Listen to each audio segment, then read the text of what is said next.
All right, good afternoon, everyone, and welcome to this month's May 2022 MSP Success webinar series. We've got a great call that's in front of us today. We've got one of our frequent contributors, Josh Peterson, is on the webinar with us today, and a lot of great content, and Josh and I have been talking through this. I want to make sure that when you did register that you're going to get that free download. If you didn't download it when you registered, then you're going to get that sent to you via email afterwards. And so just be watching for that. It was the MSP's Guide to Profitability, or to Profitability Selling Security. That's a tongue twister a little bit with that one there. I almost had it wrong, Josh. But great materials that the team at Malwarebytes has put together there. And they've been doing a ton of work. You guys were at boot camp here just a few weeks ago, talking to a lot of our MSPs, doing some focus groups and really a lot of research into that. And on today's webinar, we've got 3 steps to quickly increase profits without adding tech, spending a dime on marketing, needing expensive new software and training. Couple quick housekeeping items as we are going through is that this is going to be open Q&A during portions of this. I'm sure I'll have some questions for Josh as we're going through. If you guys have questions, then don't hesitate to jump in, but post it. If you've got questions, post it into the Q&A on this instead of the chat. Just a little bit easier on the Zoom side of things. On this side, to make sure that we hit all of those questions that you guys have. If you just have a quick comment or you want to say, hey, right on, I agree with that point, or any of that type of stuff, or hey, I don't agree, then post that up in the chat there. For any of you that are out there, go ahead and post in the chat of where you're dialing in from, where you're watching from today. I'd love to be able to see some of that, of where you guys are at with that. But without further ado, Josh, I'm going to turn it over to you. You got a ton of content to cover. I'm going to be here with everyone else from all over the world watching in today. Sounds good. Thanks, Jeff. And hey, everybody.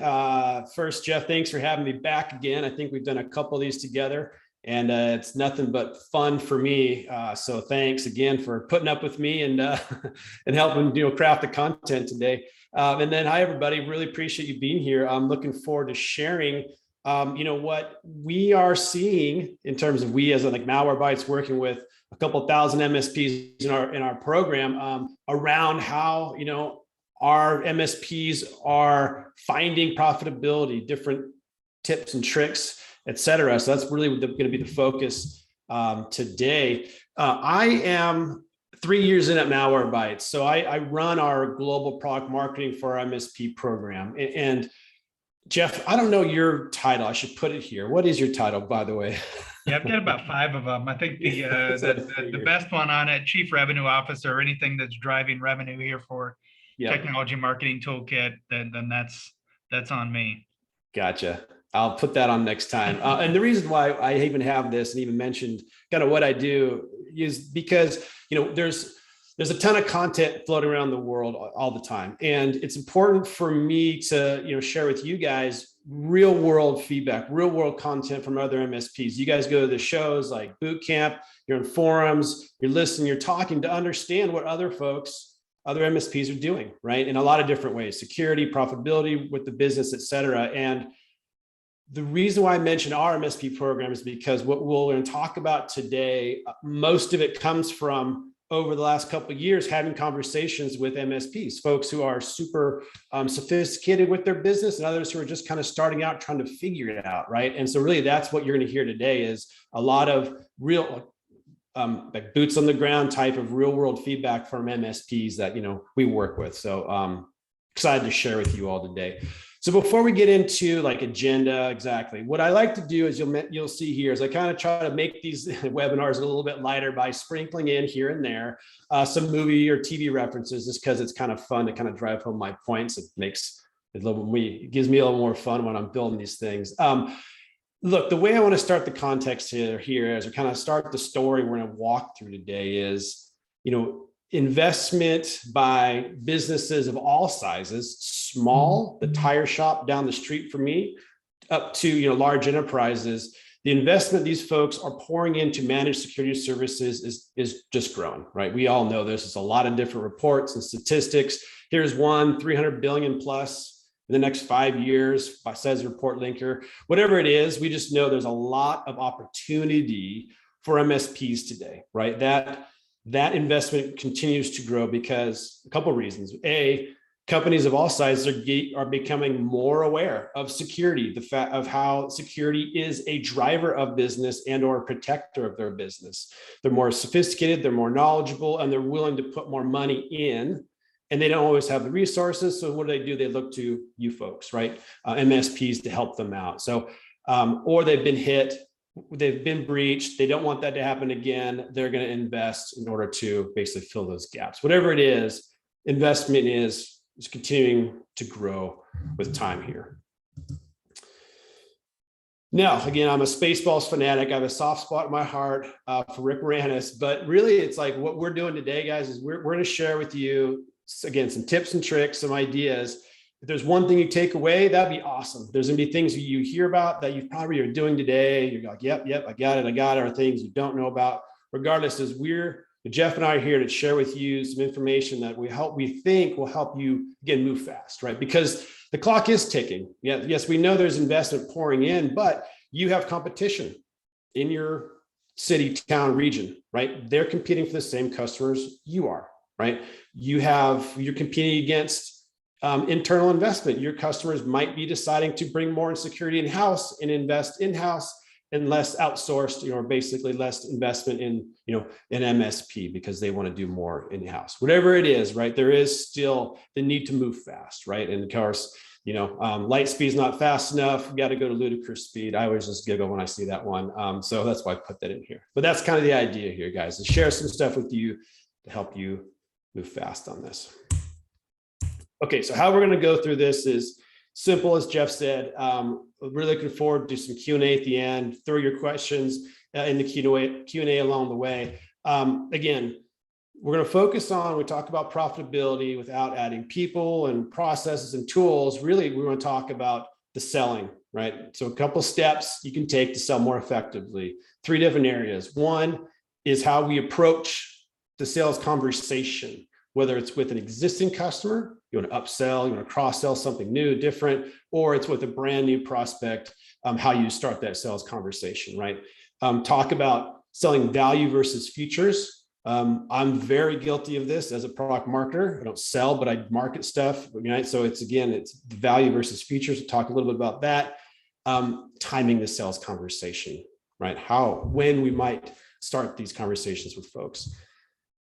Move into quickly, this is itself is probably an hour conversation, but I want to just kind of introduce kind of lightly the concept of risk education. And I'll show you why in a moment. Why? Because while there are a lot of your customers are more sophisticated and knowledgeable about security, they're willing to spend more. There's a lot of customers, a lot of businesses out there who aren't, right? And so the idea of educating them on risk as basically an opener to the sales conversation, we're going to touch on that, and we're going to talk about it briefly in context of MDR. We're going to talk just a couple slides about a little bit more depth on the Malwarebytes MSP program, and then we'll open it up. So Jeff, does it sound pretty good?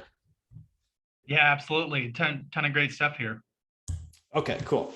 So let's go through this first one here, you guys. The idea here is, let me move my Zoom stuff out of the way. The idea of refining your approach to the sales conversation. And when I say refine is because we all have an approach to our conversations, right? And when we're selling or marketing, and there's always room to improve. We'll talk about a few key areas there. The first is, and I forget this quite often, but is rapport. Think about buying a car off of a lot. Probably won't, unless it's a screaming deal, and you will never find a better deal in the world. If that salesperson's not personable, likable, you're going to be turned off, right? That's that rapport, that personal rapport. People buy from people they like, right? And so, yes, we have to sometimes change our mindsets or our vibe, if you will, when we enter these conversations with customers.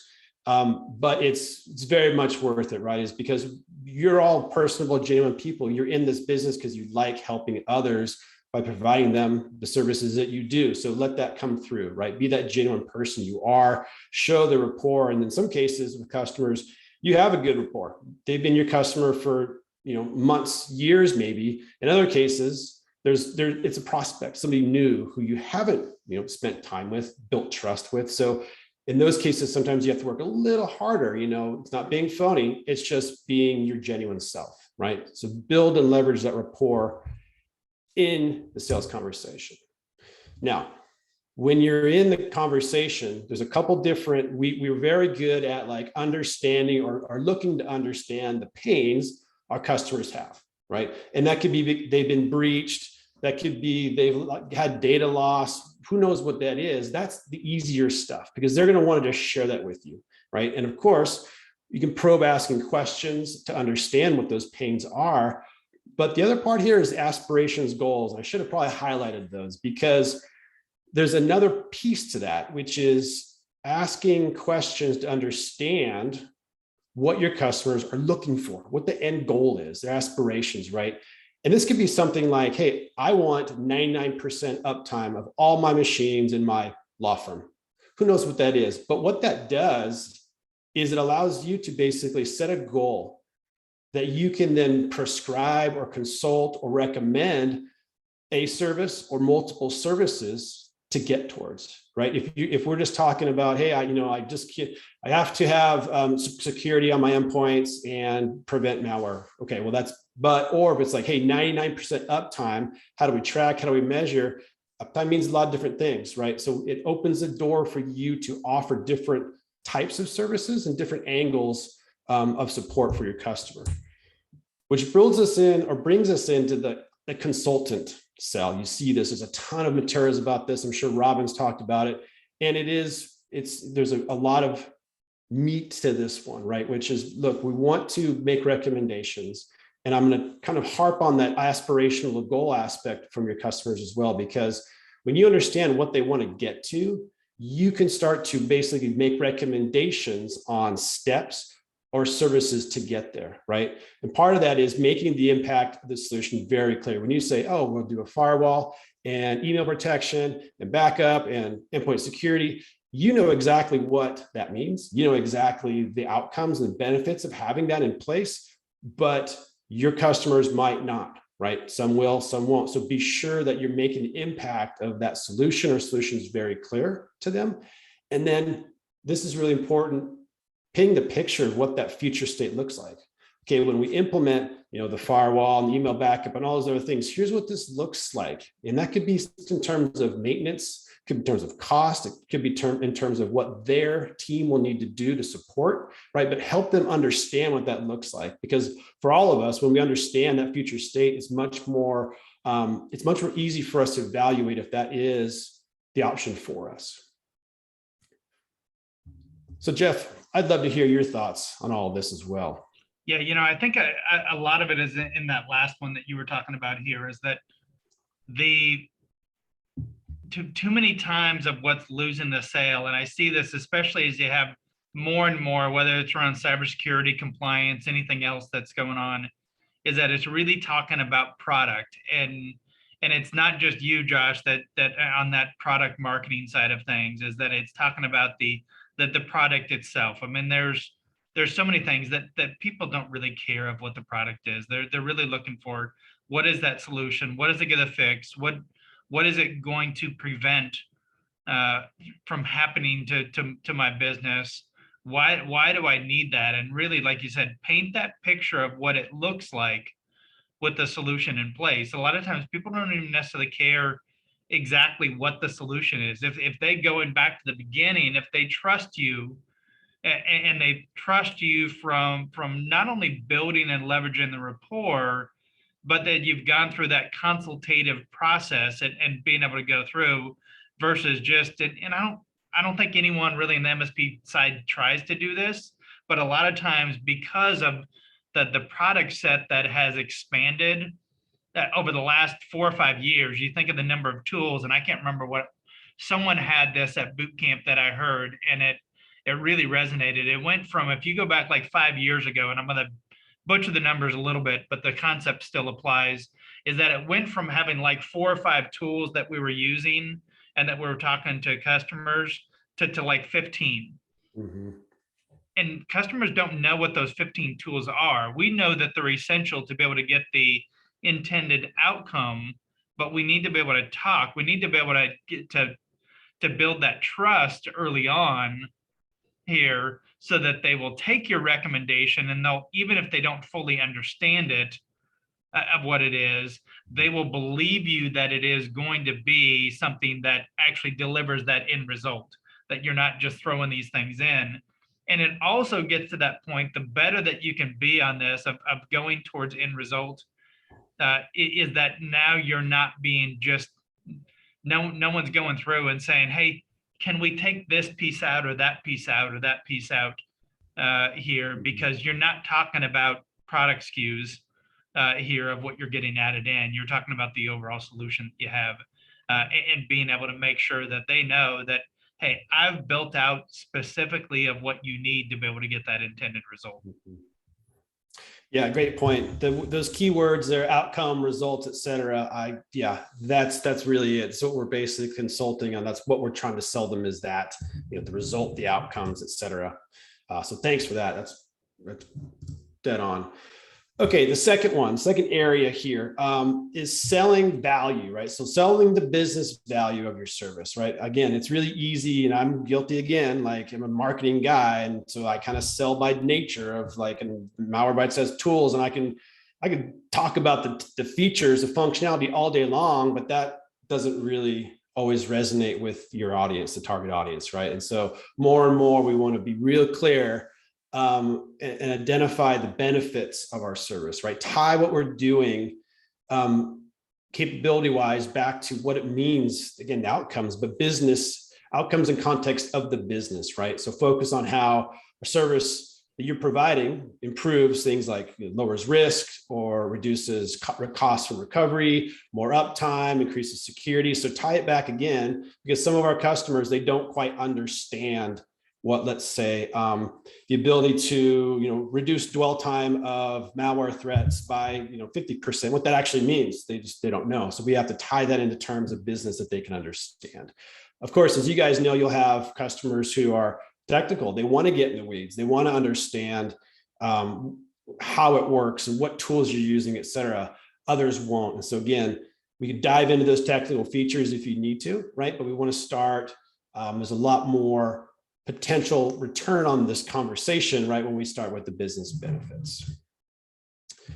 A big one that I hear a lot about from, our MSPs we work with is the real world case studies. And I can speak this to as a marketing guy. It's like, I could tell you 1,000 different things about my Malwarebytes is great. And you're going to go, okay, well, but if I show you a testimonial, a video quote, a case study that from another MSP who you can relate to, that's when it means it's much more meaningful, right? And yes, it takes time and effort for you to dig out and get case studies or testimonials or quotes, whatever that might be, from your existing customers to reuse 100%. And we're busy. I know it's challenging, but these are such powerful selling tools. I mean, for me and a marketer for Malwarebytes, like they're gold. They're absolute gold when I can get one of our MSPs to sit down and do a video testimonial, because they're just so powerful and impactful. And then I'm a huge fan also of, once you have these, sprinkling quotes, right? You may have a PowerPoint, you take somebody through, talk about your security services. It's awesome to get creative and just sprinkle quotes, tie back to these real world actionable feedback from your other, customer examples, et cetera. And then again, takes time, but provide something you could leave with your customers, right? It's a selling sheet. It's a description of services. It's something you can hand them, so that when you leave and they are evaluating it individually or with their team, it's something that hammers home those key points. Again, the benefits of, of the service you're providing that you talked about, right? Those are there in a paper form, or maybe it's a soft copy, et cetera, but be sure you give them something they can refer back to. Okay. Jeff, what are your thoughts on this one? Yeah, on a lot of that, I actually see it in a lot of companies that are in the channel that are selling to MSPs, that this middle one, which I'll focus on as the examples and case studies, is an area that they're lacking because everyone identifies, especially you have to have a variety of these, especially when you're selling it as an MSP. Not everyone, unless you're very focused on a specific niche market, say lawyers or accountants or whatever it might be. And I know we have some members that are, is that you need to have it of where people need to identify with those stories. And when you walk around our offices here, and some of you may have been to our offices, I think it's at John Parks and Randy Hall here. I think both of you have been here in the office. What you'll see is that we actually have posters up on the wall of our members' stories. It gives the story of what it is about what they've done. And intentionally, it's a variety of them because people identify themselves in those stories.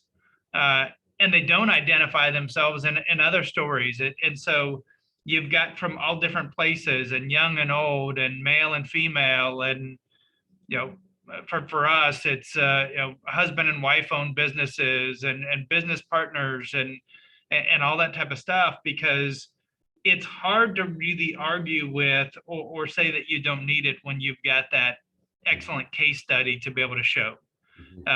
What too many people do is that they've got the one case study, or they've got something and they haven't really adapted, or they haven't done the work to be able to get that in there, or they just put it, even worse, they just put it in your websites. I mean, you've got this in your sales presentation, in your quotes, in your materials. It's really going through of being able to tackle that particular point, why they use this, what the solution that resulted in this outcome, and then given that story that says, hey, here's an example of this right here in Nashville, right here in Santa Cruz, whatever it is that you've got. Here's the story of this business that's right down the street from you that did the same sort of thing. Here's the results they got. Here's what their comments are about how great it is around this. And you look for ones. I mean, if you're talking to a law firm and you've worked with 6 of the law firms that you've implemented it, make sure that you've got those case studies there.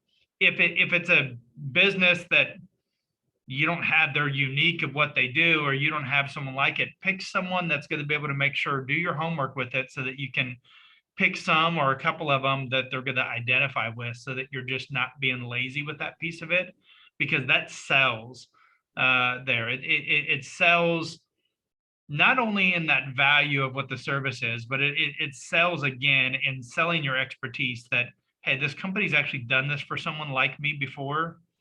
These people seem to get the results. I technically could pick up the phone. I could call that person. No one ever really does, or very infrequently, but it's that feeling. We've got on our website, if you take a look at technologymarketingtoolkit.com, we've got one that I don't even know, it's hundreds and hundreds of testimonials.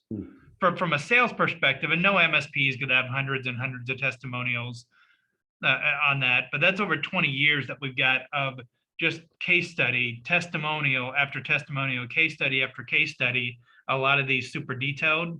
It's hard to argue from a sales perspective with that there. And someone's not going to go and just make that up. The one other thing that I would say around that area that is just as important that's there, because not everyone will get to the point necessarily that they're talking with you about it, is making sure that you're doing the work to be able to get those online reviews as well. The Google reviews are super important, and some of these ones that are online that you have of these reviews, because people will look at that. I mean, you look at the example of what people do with Amazon, of how important it is. They'll look also at like, what's the 1-star review, because they want to see of what's going on here. They'll look at it to see, hey, if you've gotten a somewhat negative review, did you actually reply back? And be careful with that. Some areas you should do this. A lot of areas you don't. Is things like Yelp, is that you don't have to claim your listing. Yelp will try to get you to pay all kinds of money. There's certain markets. I know I've been told that San Francisco is one of those markets that Yelp is heavily used for even looking up IT service companies. Many other markets that it's not. If you do claim some of the different ones, Yelp, Glassdoor, I know it's for the employee side of things. If you claim those type of things, it will drastically raise it in your SEO search. So you got to be careful on that of not claiming something. But it's all these areas, and you can actually pull from places like Google. You can pull testimonials from there, or you can use that. There's some great strategy. We won't go into it here, but there's great strategies of being able to drive that. Of getting people to have reviews. Yep. Beautiful. A lot of stuff there. Okay. Third one here, timing the sales conversation. I put well, right? Because there is a little bit of, I think, art, and there's a lot of value in being aware of when to approach a customer or a prospect and start the sales conversation. The first one, so let's start with, you have your existing customers, right? And a lot of this is dependent upon you having your thumb on the pulse of your customers, understanding where they're at, how they're operating, how they're acting, which can be hard if you have a lot of customers. But ultimately, it's like, look, let's look for customers who are evolving their security practice. Now, what does that mean? It might be you've just noticed over time, one of your customers is just much more knowledgeable than they used to be, or they're asking you questions that are a bit more sophisticated, or you just notice that this customer is just starting to really educate themselves and kind of up level their own awareness and knowledge of security, right? And so you can do this through, you have your ad hoc check-ins, however things, maybe it's QBRs, whatever that might be, but you've noticed these folks are thinking more about security. That's great, right? That's like an open door for you to just dive in and basically give them more, right? Help them understand more. And as you do that, you're then also mapping that this education you can help them with back to what the services you are, right? So folks who are interested in security, they're up-leveling their knowledge, great kind of opening to have more conversations. This one goes without saying, but it is tough sometimes to track and maintain the annual budget cycles in purchase periods. Some of our customers don't have those, others do. But again, we want to be just the notes, the cheat sheets, whether you have a CRM for your customers or just some stickies. It's really, really good to know two things. One is they have, set buying cycles, timing throughout the year, or you just notice they end up spending, cycles that are just more ad hoc, right? So understanding those and being able to, approach a sales conversation, maybe it's upsell, maybe it's cross sell, et cetera, accordingly. And this one's people can bristle when you say this one, right? Approaching and having a sales conversation after a breach, right? I had this conversation with a group of MSPs and somebody said, well, we don't want to be an ambulance chaser, 100%. No, definitely not.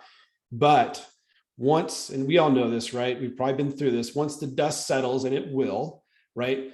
If you have a solution that can prevent and or mitigate that similar breach in the future for that customer, they want to hear it, right? So again, it's up to you to have a little finesse as to when you bring this conversation up, start the conversation. But again, back to that consultative role, you are being, MSPs are relied upon by their customers to be that consultant, right? Hey, we know this just happened. It's horrible. Here are some steps. Here are some services. Here's a solution to prevent that and, or, of course, mitigate in the future, right? And so, of course, just like when I have a friend, his fire sprinklers blew up on his house and he was on vacation and he got new fire sprinklers afterwards by, the original installer, bigger and better, but he had to do it because now he had a problem and he was sure it doesn't happen again. So approach it after a breach. It's okay. Be finesse, right? Or have some finesse and approach it, gently.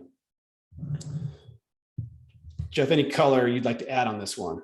Yeah, I think, on that last one, I would include in this too, because I've heard people with this as what do you think about this strategy? Don't try doing a fake breach or something like that, or a test with someone. I've heard even the strategies of like dumping a bunch of USB drives in the parking lot and seeing who picks them up and that type of stuff. It's going to ruin the trust right from the beginning. Don't send them something or give something that is like a fake phishing attack or something like that, that you then calling them saying, hey, your employees failed there. That's similar to that last one around the breach, of where they're going to feel like, hey, who the heck is this that's calling and thinking that they doing this. Walter's saying no rubber duckies from Threat Locker. It is one of those of where I think it's a great demonstration tool, but using it as a sales tool. People don't say, oh, hey, this company got me and I failed their test, I'm going to do business with them. At least by and far, but that's not the first reaction there with that. So yeah, absolutely. You got to be careful with that, but it is, here's the important thing on that last one is when you're saying gently approach after a breach. Here's even a better way of looking at it, is that if you're doing consistent marketing to those companies, you're consistently offering them education and solutions and making sure that you're top of mind, even if they were happy with who they had right now. If they do have that breach and now they're not trusting their current company, you want to be the company that they pick up the phone and call first. You don't want it to be of whoever came up first on Google AdWords, unless that's you there. I mean, that's great if you're both. If they're top of mind because of the marketing and that you're doing to them, and you pop up top of Google AdWords, then you've got double the opportunity there of being able to get their attention. But that's really the bigger thing with it, is that, if someone's already been breached and then now you're going after them, it's like you're saying, Josh, is that you're the ambulance chaser that, don't think that you're the only one that's trying to do that. Just like the person that's been in an accident and they're in the hospital, they've got business cards from 4 lawyers trying to get their attention on it and being able to get that lawsuit. Is that nothing really stands out for you at that point, other than you were able to pay attention to what was going on. And there's nothing else. And so you want to be up in front of that ahead of time. Beautiful, beautiful. Okay, guys, so that's the kind of those 3 key areas. Hoping within those different areas, there's something that you can take away from, reinforce what you're doing, or maybe even learn something new. So as mentioned, I want to just briefly, this is its own probably hour-long webinar. I'm sure Robin has some stuff around this too, but the idea of risk education, because as we're mentioning, there's always opportunity. Businesses are more savvy with security. They know they need it. They want to invest more, but not all of them are there, right? There's still another tier of customers available to us who don't quite still understand, right, the risk, right? Why they need to put money into security to basically prevent and mitigate risk, right? Again, back to my movie references, here in this example, it's like, Mr. Hand is educating Jeff Spicoli, maybe not sure if there's a coincidence of the first name there, of course, the risk of bringing his pizza into the classroom. So again, notice I like these 80s, 90s movies, but so again, the idea of risk education, right, can be a selling tool. So let's dive into that in context of, for some new, for others have been in the MDR game for a while, of basically managed detection and response, MDR. Why I'm picking this is because it's, for me, the new thing that Malwarebytes is working on. We're launching soon, and it's something that I'm spending a lot of time on, a lot of interest in it. But again, let's just tie the concept of risk education to basically what an MDR can do. And I think there's a lot of interesting kind of overlaps, right? To start, let's just talk about what it is, so we're all on the same page, right? MDR is 24/7, 365 alert monitoring. You have top tier analysts sitting in a SOC somewhere who are looking at your endpoints through some dashboard, correlating with other types of data, and they are picking out the critical alerts and they are acting on those. They're either providing guidance to an MSP on how to best remediate, or they may be hitting the remediate button themselves, right? So there's different flavors of that depending on the service. And then there is an element of proactive threat hunting. So looking at past indicators of compromise, suspicious activity, the MDR will go out and be proactively, looking for hidden threats. Okay, so MDR, and again, it's not an old concept. SOC as a service, MSSPs, there's a lot of different kind of labels or types, if you will, of MDR or forms of MDR that have been around. But for MSPs and Malwarebytes specifically, like MDR is becoming a big thing, right? Now, let me tie it back to risk education. And the reason why I'm picking this one again is because speaking with our MSPs who were helping to prepare how to sell Malwarebytes MDR to their customers, right? We're starting to hear, I'm getting a lot of good feedback around them having customers who will get it. They will get kind of customers who will get the 24/7, 365. They'll get the proactive threat hunting. It's going to be an easy sell because these folks are more sophisticated. Other customers, they just don't quite get it, right? So the idea of risk education, and I'm going to basically illustrate this through real examples that I've heard, is like we are interacting with customers who just don't know a ton about this subject, which is okay. We all started from ground zero and are working our way up, right? So when you talk about, imagine you're having a conversation, you're sitting next to or across from a customer, you just talk them through what MDR does, 24/7, all that kind of stuff, right? And you're getting these types of responses, right? So our ability to then educate on the risk and tie it back to MDR, illustrate in these following ways, right? So something like this, like our office is closed on the weekend, right? How could we be hacked then? This person thinking, if I don't have people at keyboards on Saturdays and Sundays, where's my risk? How could I possibly be hacked, right? And again, there's an ability here, an opportunity to educate on, hey, the malware might already be there, right? Threats lie dormant, undetected by AV and EDR. That is a fact. And a lot of them, and they can activate, and a lot of them are programmed to activate off hours, right? To give them more time to do their malicious activity because the folks are home, the operators, the analysts are home, and then they're not being monitored, right? So the idea that we're educating these folks on, right? The fact that malware lies dormant. One example. Another one we've heard is the idea that MDR provides basically like, a complementary set of staff, right? That those folks, those top tier analysts in that SOC somewhere, basically augmenting your team, right? So why do I need more security? My staff are cautious about their passwords and clicking on links and emails. So again, this person's frame of reference for security tends to revolve around, hey, as long as we're not clicking on bad stuff, changing our passwords, we should be good, right?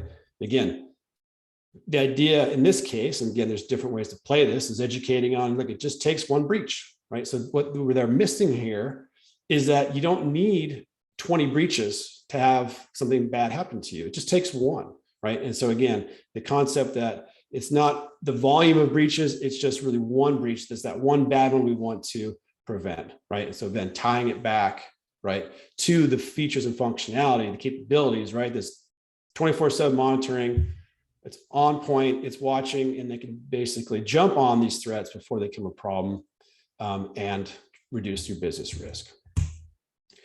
And then finally, you guys probably hear this or think or sense this at times, like, I'm just a small business, right? I'm a tire shop down the street with 30 computers, let's say, or 20. Why would someone target me with ransomware, as an example, right? Because they hear about it a lot.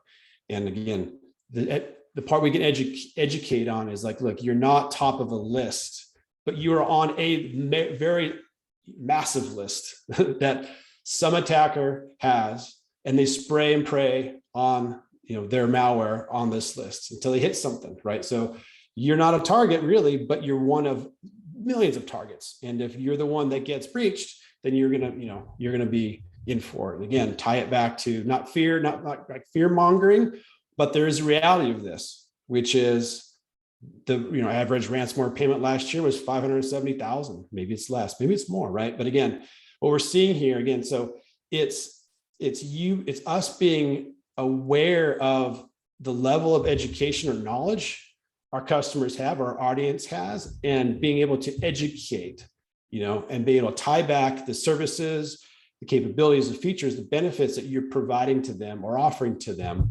to help them basically make a decision, right? So Jeff, what do you guys do?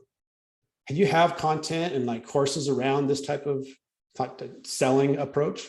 Yeah, I mean, there definitely is around this, and a lot of it is from those educational sessions that you're doing here. So it can be educational webinars. It can be a lot of times this type of education needs to be done during your QBRs or TBRs, depending on your timing of what you're doing with those, to be able to make sure that they understand this and why a lot of it. Robin does some great sessions around selling advanced cybersecurity plans.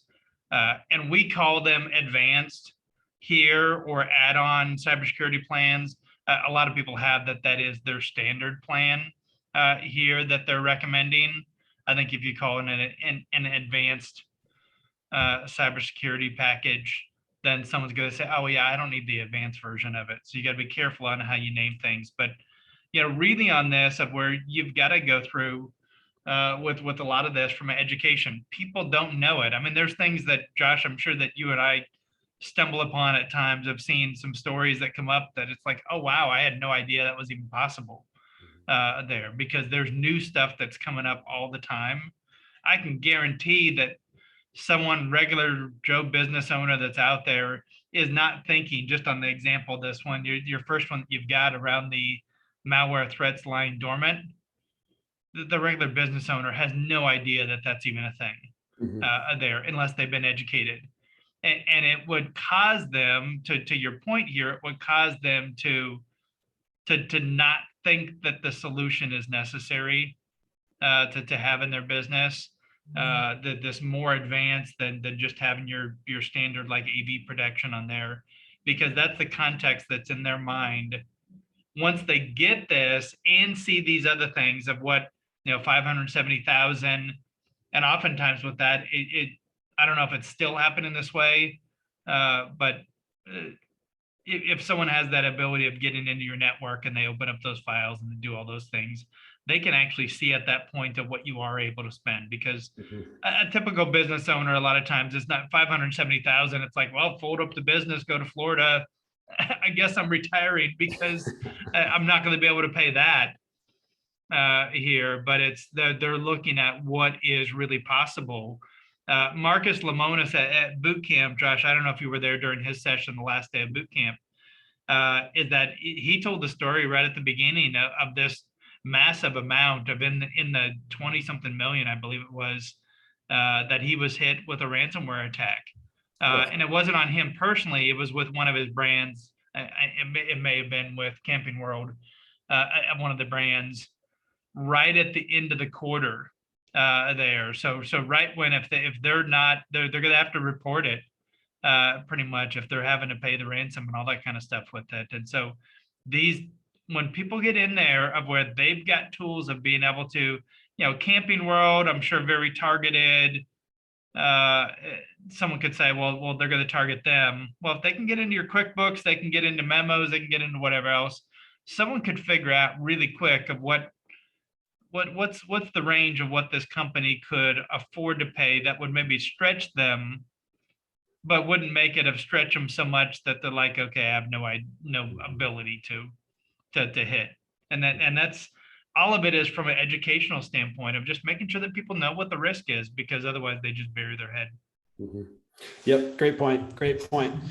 So for all of this, like the three areas we talked about in this, I mean, there's a lot for you guys to take into account 100%, and so again, the idea is if there's something you can take away today to help you be better at the selling part, Jeff and I are all for it. Oh, sorry, went too fast there. So let me wind this down, just a couple quick slides and we'll get into some Q&A. Just want to share more about Malwarebytes for MSPs. I would say, guessing that the majority of folks on the call heard of Malwarebytes, maybe used Malwarebytes in the past with our free consumer remediation tool. It's something that we dropped on, cleaned the computer, got rid of it, right? But there's so much more we do offer. B2B products, a full EDR platform. We're rolling out MDR. But the thing that I'm most proud of is this bottom left, this 2,000 plus MSPs. We rolled out a MSP program a little over 2 years ago, and it's just growing like gangbusters. It's been a lot of fun. This leverages basically our that core engine, that core remediation engine that everybody knows and loves from, the free tool that you may have used in the past or still maybe do use, that's a core piece of our EDR platform, which has prevention, ransomware rollback, isolation, a ton of other additional features. But this is basically just showing Malwarebytes is much more than that kind of free remediation that we're known for. So when we drill down into our MSP Partner Program, a couple of different areas, one is that we focus on. One is it's basically what we're talking about today, right? Is we're not trying to sell you on the day. We want you to be successful, being profitable, growing your business. End of story, right? And so we structure our program and our platform to help you with that, right? So the programmatic side is to make it really easy to do business with us. We know you have probably 20, 30, 40 vendors, more than you probably want to have. It's a crazy time just to understand licensing and pricing and renewals and all that kind of stuff, right? So our simplified pricing and licensing model is very easy. We make it really easy to do business with us. You can license Malwarebytes direct. You can get us through one of let's say ConnectWise Marketplace. We'll be in PAX 8 and SureWeb, and Nurse to Go soon. We'll be in these other kind of, other strategic partners where you can get into our program and leverage our technology through a number of different ways, whatever works best for you.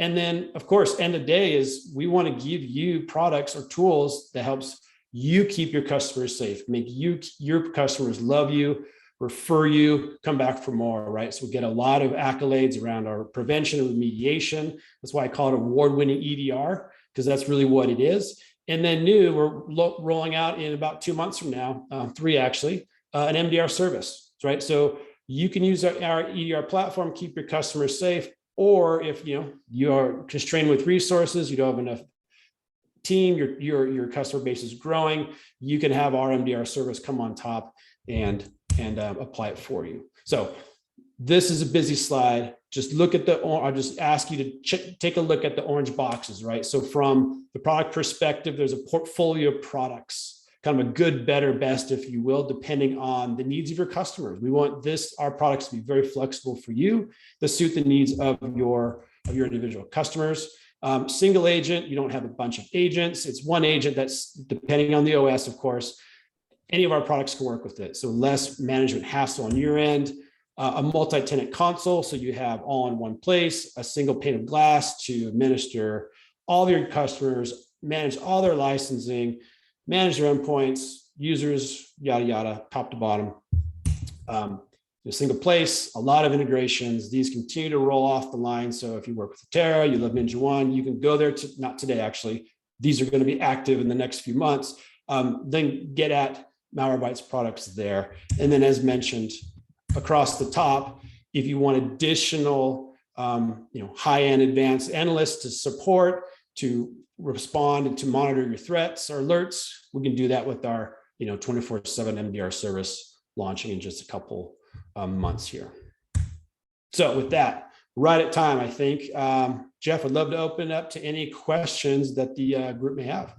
Yeah, absolutely. So if you have any questions, go ahead and post them up in the Q&A. Josh, I've got a few questions for you here.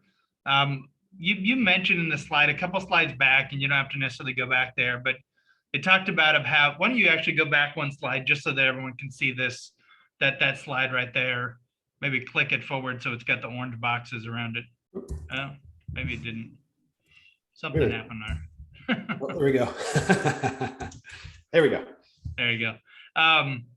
You talked about how the Malwarebytes program helps with profitability. Talk a little bit more about that. Of how should someone see implementing Malwarebytes to improve their profitability in their business? Yeah, a couple of different ways. That's a good question.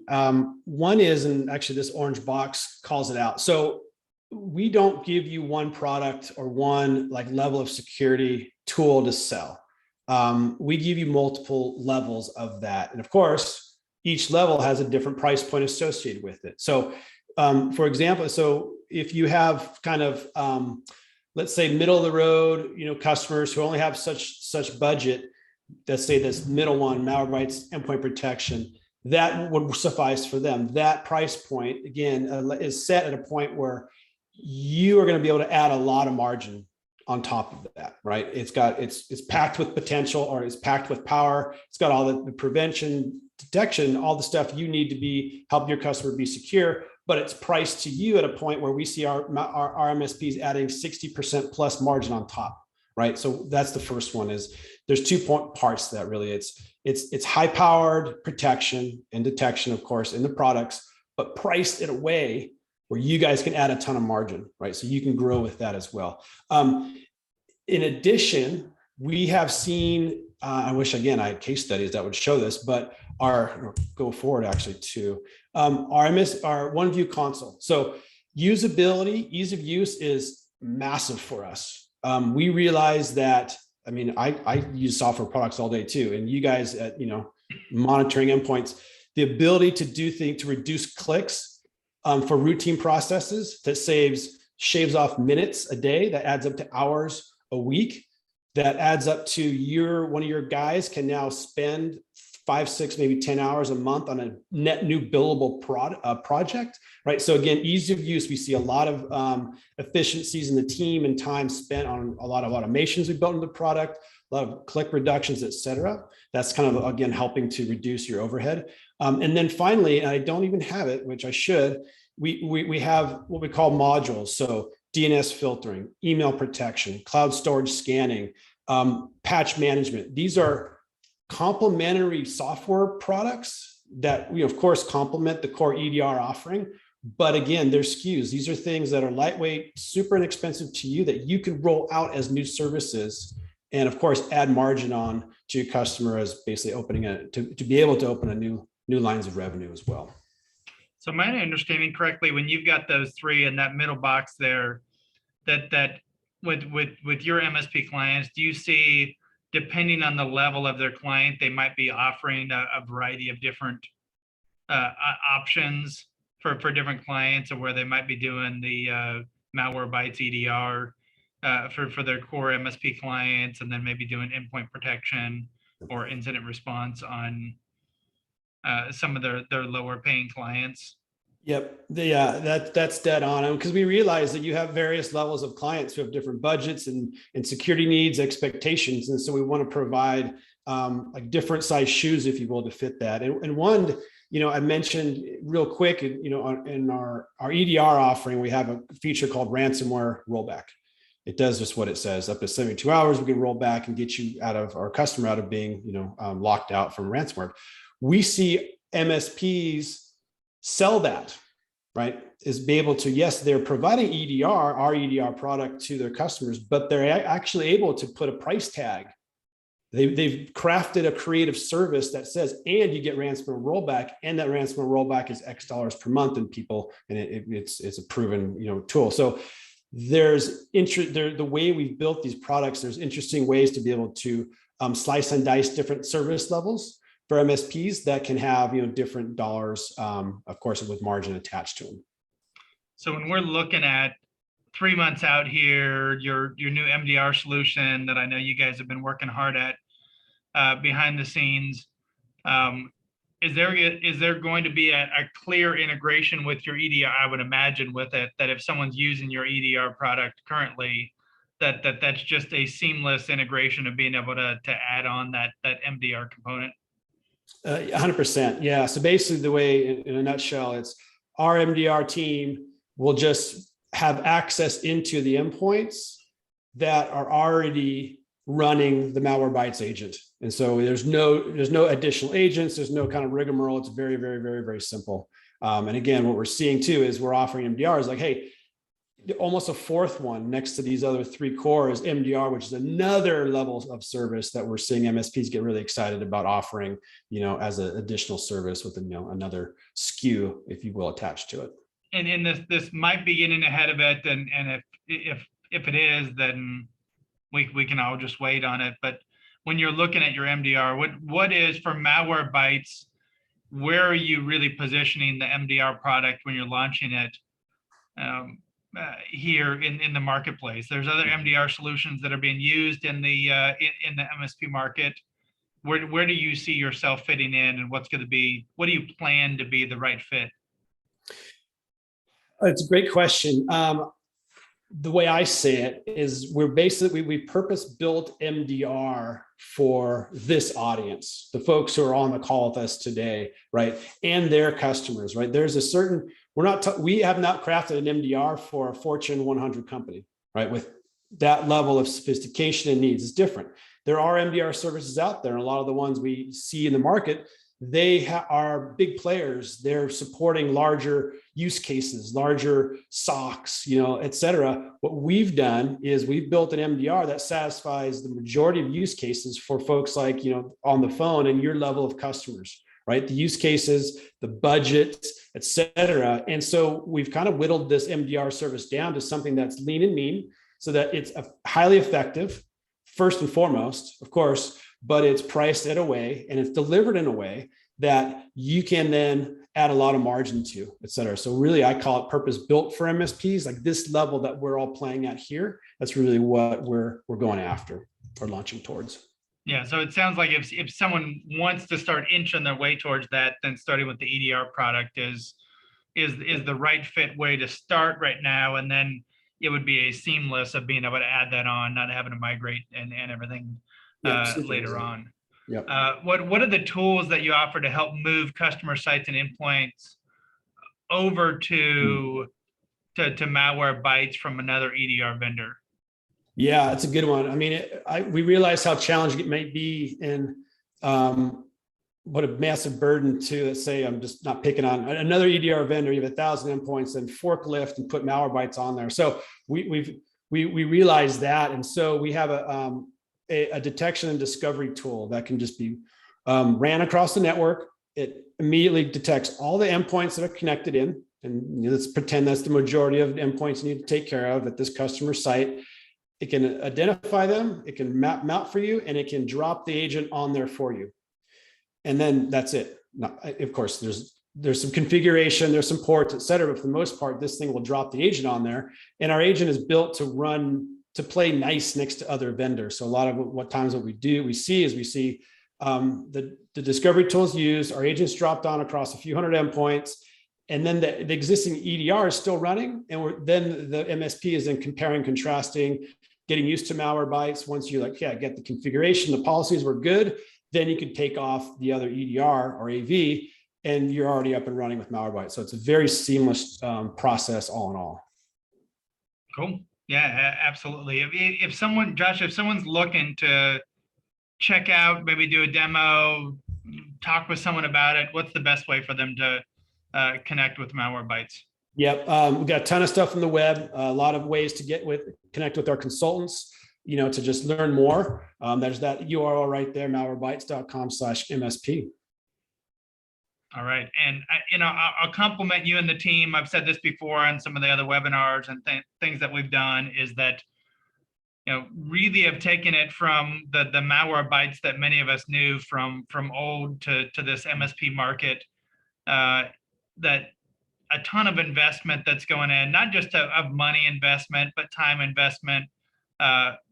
Myself, Robin, and others have worked a lot with the Malwarebytes team, and they're really doing the work that I think a lot of other companies don't, is to understand the MSP market. And Josh, I would say, of looking at it from where you guys were just a year ago to the solutions that you've got in place, the messaging that you have, really just goes to point out that you are in tune with the MSP market and what's going on. And it takes some time. It was a big transition for you guys to be able to do that and really learn it. And taking the time to sit down, do groups. I mean, like I mentioned, we were doing that at boot camp. You were there with Peter Veleza, sitting down with a dozen MSPs and really just throwing things at them to be able to see of how it resonates and what works and what doesn't, and what questions do they have with that.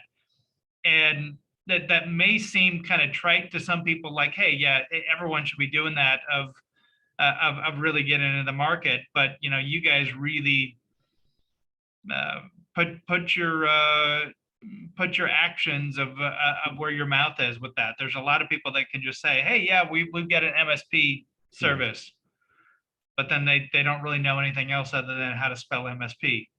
and they just figured that, hey, this is another channel that I can just get into of doing this. And so, a big credit to you guys. A ton of work is really paying off of doing this. I mean, that's fantastic with 100% plus year-over-year growth here for the last couple of years, over 2,000 MSP partners. And so, I encourage everyone on here, or if you're watching the recording, check it out, malwarebytes.com/MSP. See what they've got going on, see if it's a right fit for your business here, and cool stuff to come with it. Which, Josh, I'm sure, I know you're going to be at Producers Club meetings, I think Roadshow and those type of things. So everyone will continue to get the chance to be seeing more and more what you guys have going on with that. So, Josh, thanks for sharing today. 100%, Jeff. Thanks for having me as always, and thanks Yep. everybody for joining. All right. Thanks all. Have a great afternoon. Thanks, guys.